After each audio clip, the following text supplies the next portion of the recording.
So Euro 2024 is over, folks. We've got to, of course, now look forward to Euro 2028. But what about my predictions that I made all the way back at the end of 2023? How close was I in the groups? And, of course, how far away was I in the bracket? Well, today, we're going to look back and take a little look at just how well I did.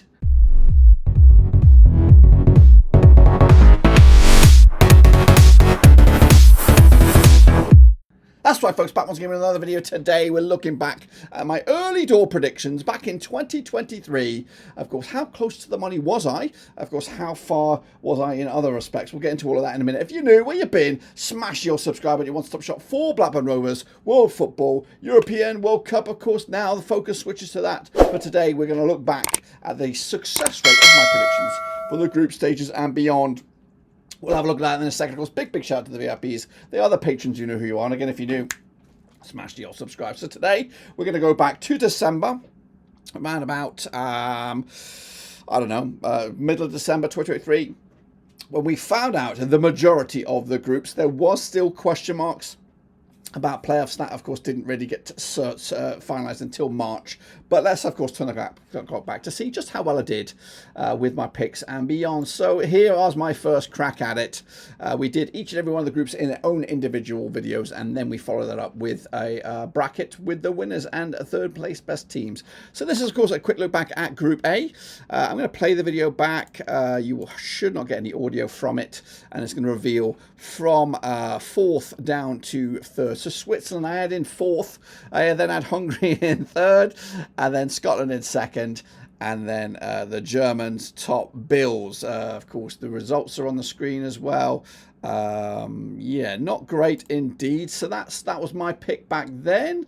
What about the real deal? Well, here it is on the screen. Should be any second now. If I could just move that up a little bit. This is the actual groups. So I got Germany right, and that's pretty much it. I got Hungary also correct. Scotland and Swiss. Yes, change that around. What was I thinking, guys? Absolute madness. Of course, let's take a look then at, of course, the next group, which was Group B. It was that group, and see how right or wrong I was with this video. Into fourth place, if our memory is good, it should be Albania, and there it comes. Fantastic. No points on the board. They did get a couple of points, or at least 1 point. In my eyes. Then it was the decision to make with the three juggernauts. I probably went Croatia. I hope I went Croatia because they did finish third in the real world. Am I right or am I wrong? Again, we've got to wait on the speed of this video. In fact, should we speed it up a little bit? Croatia into third. Fabulous. And then Italy and Spain. I went with Spain. I wasn't too sure about the Spain outcome. Of course, they were pretty much flawless in their qualification to the knockout stages with 9 for 9. So I got that one bang on point. Makes up a little bit for that sloppy performance in Group A. So let's take a look at Group C then with England and co. See how well I did with that one. Again, if memory serves me, Serbia were rock bottom in the real world. Let's speed on up. Slovenia, put Slovenia bottom, Serbia into third, and the Danes in second, with England coming out on top there with a perfect record. They were not perfect. They were far from perfect in the group stages. This was the table. As you can see, I got the first two right. England and the Danes. Serbia and Slovenia were interchanged for my pickaroo on that one. Next up, we had Group D. Now, Group D was a little bit awkward because we didn't know at the time of recording who was going to be the extra team. It did turn out to be Poland. So this is the video itself. Again, you can look at it in all your glory for yourself. It could have been the Welsh, could have been the Finns, it could have been the Estonia, but it was Poland. They did finish bottom, so I got that one right, regardless of who it was. I didn't know who I thought would go through. Austria into third. That was wrong. They actually topped the group. And then the Dutch, I must have them in second and the French in first. That's how realistically your mind would work. But I had Austria with just the 1 point. That was a bit of a joke, wasn't it? Because they were phenomenal in the group stages, coming out on top with an impressive, what is that, 6 points, even losing the first game against the French. So they did top that one. So, yeah, not great in my eyes, but I don't think anybody saw that one coming over in Group D. What about Group E? Another playoff team in this one. Let's take a closer look at that. Yeah, this one caused all sorts of problems across everyone's predictions, I imagine. Slovakia in fourth. They, of course, I think they were second, were they not? We'll see that in a minute. In fact, they might have been third, but Slovakia into fourth. That was my earlier prediction. I did think Ukraine would be a force to be reckoned with. They were the actual team to finish in fourth. So, in fact, let's pop that on the screen right now as we go through that on the video. This is the actual nations. Let's speed it up a hair if I can. Let's get in there. Romania, and then Ukraine, and then I had Belgium.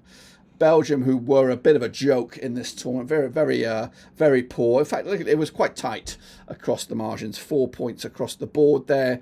But Romania top of the bills, Belgium in a second, Slovakia third. So this one was pretty bad in my eyes, pretty horrific when you look at it on the grand stage. And then, of course, we go to Group F, which, of course, had Portugal and Turkey and co. This is, of course, how I saw it back in December.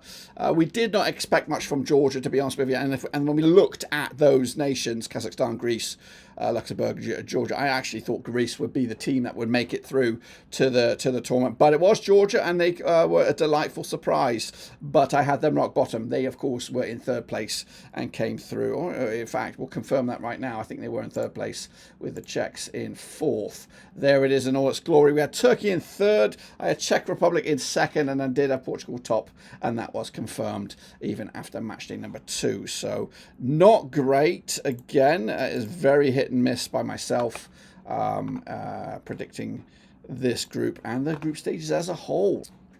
All right then, folks, let's take a little look at the my bracket for the early door predictions back in December. I had a few right. Of course, we had Spain going through. We had Germany against the Danes. That was a legitimate quarterfinal match. We had Portugal where we expected them to be. The Dutch also made it through in my eyes, but of course on the wrong side of the bracket. Speaking of the wrong side of the bracket, we had the Belgians. They qualified. The Croatians did not. The French did. The Czech Republic did not. England, of course, took on Turkey in this world, and Scotland and Italy were through to the last 16. Now, if your memory is a little bit foggy like mine, because it is early, this is what the last 16 looked like. 1, 2, 3, 4, 5, 6, 7, 8. They're all in there, and as you can see, a bit hit and miss with me in those last 16. Next up, we had, of course, the quarterfinals actually on the screen. I got a couple of those quite right. I think out of the 8 nations to make it through, I got 1, 2, 3, 4, 5, 6 of that 8, and including Spain, Germany. That was a quarterfinal match. We got the Portuguese coming through and the Dutch. And then we had Belgium, France, England, and then Italy in my prediction. Now, what about the real world? Well, it should be on your screen right about now. And as you can see, of course, England coming on through against the Swiss, the Dutch taking out Turkey, Spain taking out Germany, and Portugal taking out, actually France taking out Portugal in the end. And then moving on to the semi-finals, of course, this is where it goes a little bit skew-if. We did have France and England in the semi-finals, but of course on opposite sides of the brackets in the real world, and had Germany and Portugal, which was of course wrong. Of course, the real the bracket is there. And then of course we had our final, which in my eyes was meant to be England up against France, of course, in the graphic right there. And then, of course, in the real world, it was England up against Spain. What does that mean then, of course, as we come out of the old wilderness there? You know what, I did okay. It wasn't brilliant. I was heavily reliant on Germany succeeding, but they were always going to take on the Spanish. Of course, we did anticipate them to win that group and Germany to win their group. So that was going to meet. And of course, and if you do turn the clock back, that was a bit of an iffy game between the Germans and the Spanish, and maybe a little bit hard done by.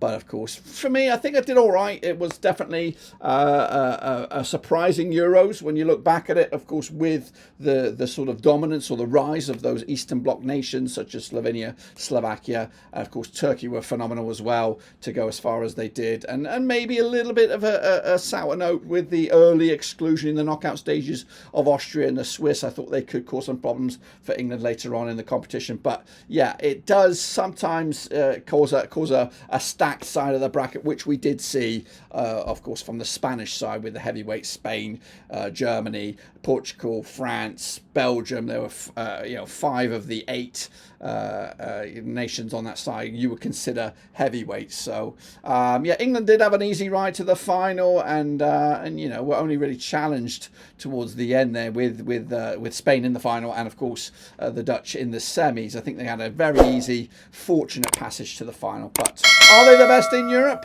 Are Spain the best in Europe? Who knows? Of course, that's well, we do know the answer. But can they now springboard on to a worldwide success when the World Cup comes over here to the States in 2026? That, of course, is my short take on my predictions and reaction to my predictions. I think I did all right. What are your thoughts? Let me know down below. But until then, we're donesies.